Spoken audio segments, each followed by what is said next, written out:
Note 1 ரூபாய் note நம்ம கிட்ட இருக்க பொக்கிஷமா சேர்த்து வைக்கிற நோட்டுகள் இதெல்லாம் பழசு.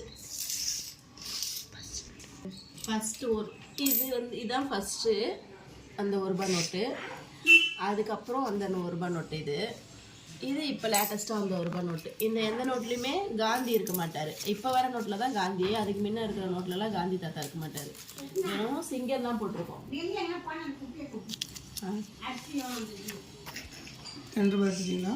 இது 2 ரூபாய் நோட்டு. இதில் தான் ஃபஸ்ட்டு விண்வெளி காமிச்ச சந்திராயனா அந்த இது இருக்கும். இதில் இது 5 ரூபாய் நோட்டு. இதே 5 ரூபாய் நோட்டு. பின்னாடி பழைய நோட்டு ரெண்டுமே இதோட பின்னாடி தானா? இல்லை, இதோட பின்னாடி இது பின்னாடி டிராக்டர் போட்டிருக்கோம். இது 10 ரூபாய் நோட்டு, பழைய 10 ரூபாய்.